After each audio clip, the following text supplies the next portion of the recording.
Hello everyone, students. I am Hemasati Sharma and we are discussing the chapter Heat for class 7. Today we are going to discuss how the transfer of heat takes place from a hotter body to a colder body. So heat energy always flow from a region of higher temperature, that means an object which is hot, to a region of a lower temperature till both attain the same temperature. So what is happening here? The heat energy is flowing from, so what is happening?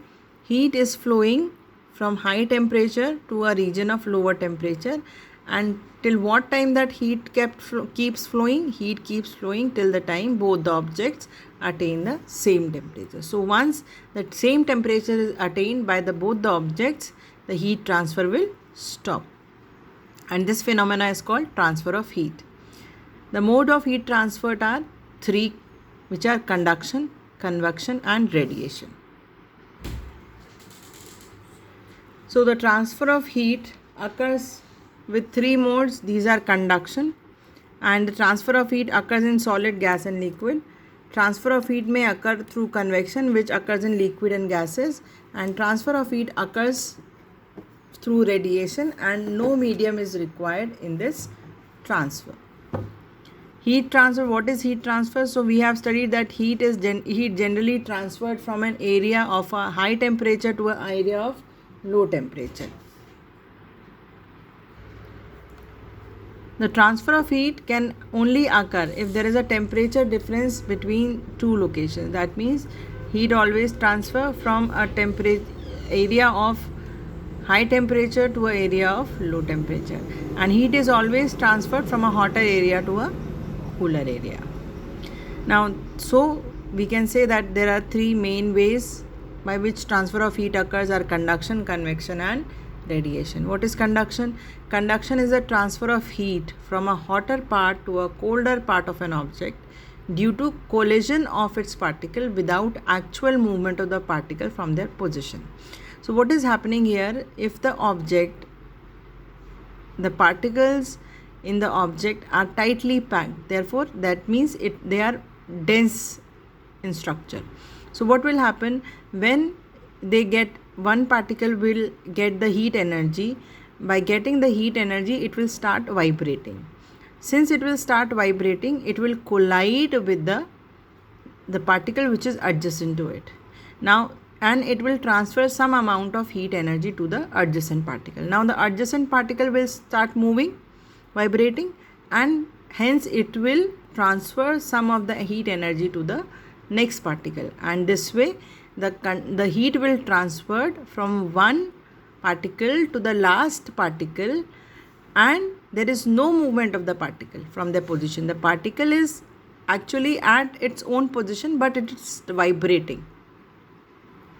So heat transfer through conduction occurs within solids and between solid substances that they are in direct contact with each other. So what we have studied till far? We have studied that in conduction the heat is transferred because of the collision of its particle, and there is no movements of the particles. Okay, heat transfer through conduction occur mainly in solids. How does conduction of heat occur? In solid, the molecules are closely arranged, as I discussed just now, that in a solid the particles or the molecules are closely arranged, they are closely packed, and the structure is dense.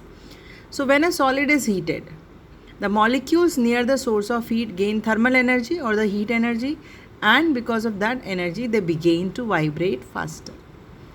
Once they vibrate, they will collide with the adjacent molecules or with the colder, slower molecules. Now since one molecule is having higher heat energy and other is colder, other is having lesser heat energy, so what will happen? There will be a transfer of heat. Now the first molecule will transfer its heat to the next one or the second one. Now the second one will get the heat energy, and it will also start colliding or vibrating faster, and it will in turn collide with the third one and transfer the thermal energy to the third one.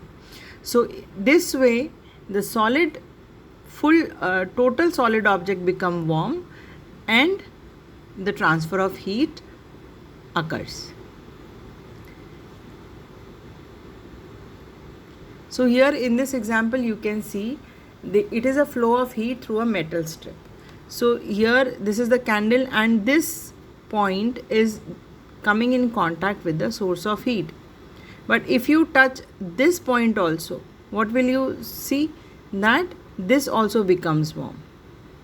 And here what they have done, they have stick some ice over it, and as this strip goes warmer, the ice starts melting. First this will melt, then this, and lastly this. So what is happening? Heat is transferring from this point to this point, because the part first of all it is solid in state, so heat is transferring through conduction. Generally the heat transfer in metal is due to conductor. Now we will discuss good and poor conductors of heat. So the rate of conduction of heat, that means the transfer of heat in a solid is it occurs in different speed. The heat is not transferred at the same speed in all the solids. The rate of speed or the rate of conduction is different. First of all, conductors, materials that conduct heat easily are called conductors. That means they allow heat to pass through it, and metals are usually good conductors of heat. So you must have seen that in our households generally metal utensils are used as cooking utensils. Why is it so? Because they are easy to heat, and so they can transfer heat to the food and food can be cooked. So conductors allow energy to get through or pass through it. Water, silver, copper, gold are examples of conductors.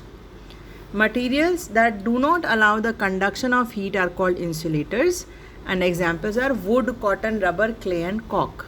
Air and water are also insulators of heat. Materials such as wool, feather and fur act as insulator because air is trapped inside the fibers. In our chapter called Fiber to Fabric, we have studied that wool is a insulator because it has the porous structure of wool traps the air inside and it keeps us warm. So examples of insulators are glasses, wood, plastic, cork and rubber.